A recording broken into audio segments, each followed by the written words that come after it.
और जो योगी वहां जाकर पूरा ज्ञान प्राप्त करता है, उनमें से आप ऐसे समझ लीजिए कि जिसे पूरा अपने शरीर की रचना और आज्ञा चक्र का और अनंत कमल का ज्ञान है, और वो किसी सिद्ध योगी महापुरुष योगी के बीज मंत्र द्वारा जुड़े हुए हैं,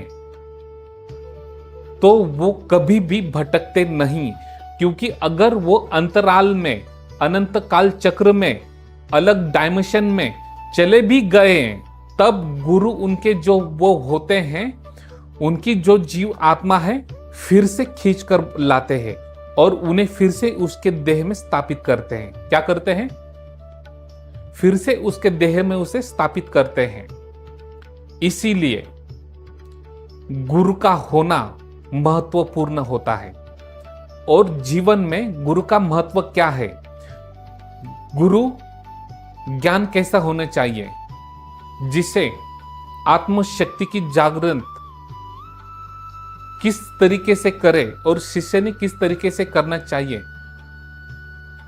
जिस गुरु को सिद्धियां प्राप्त होती है अनगिनत, वो गुरु क्या करते हैं? पहले उस शिष्य को किस तरीके से ज्ञान देते हैं, ये मैं आपको बताने वाला हूं। और ये आप सबको जानना बहुत ही जरूरी है। ठीक है, अब मैं आपसे क्या कहना चाहता हूं और मैं आपको क्या समझा रहा हूं, तो आप ध्यान पूर्वक सुनिएगा मेरी बात। ठीक है, और फिर उस वक्त क्या होता है मालूम है क्या?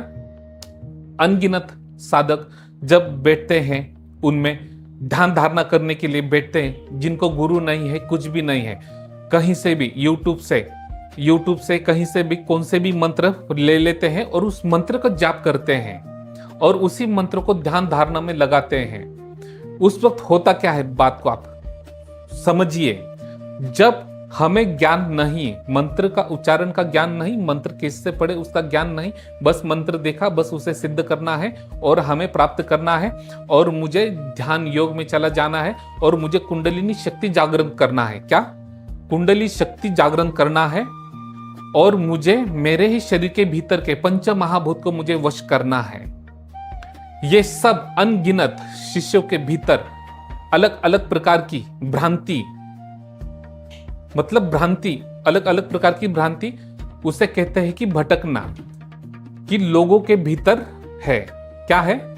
लोगों के भीतर ये सब है। और ये लोगों के भीतर क्या है कि किसी आचार्य ने इस तरीके से कहा है और किसी वेद में इस तरीके से कहा है और किसी में इस तरीके से बताया हुआ है, योग शास्त्र में इस तरीके से बताया है, कुंडलिनी चक्र के बारे में, कुंडलिनी के बारे में बताया गया है और आप उसे खुद महसूस कर रहे हो और आपने खुद महसूस किया है। इसमें अंतर है।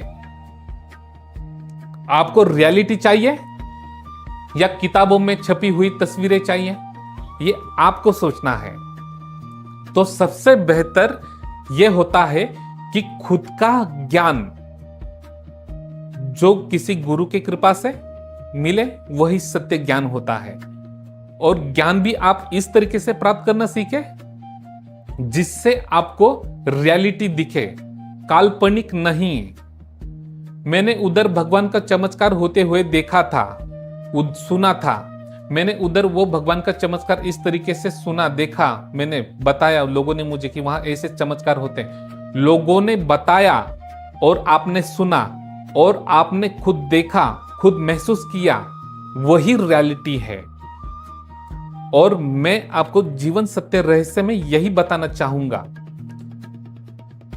कि जीवन का रहस्य सत्य क्या है, सत्य जीवन रहस्य क्या है। यह बात आप गौर से सुने।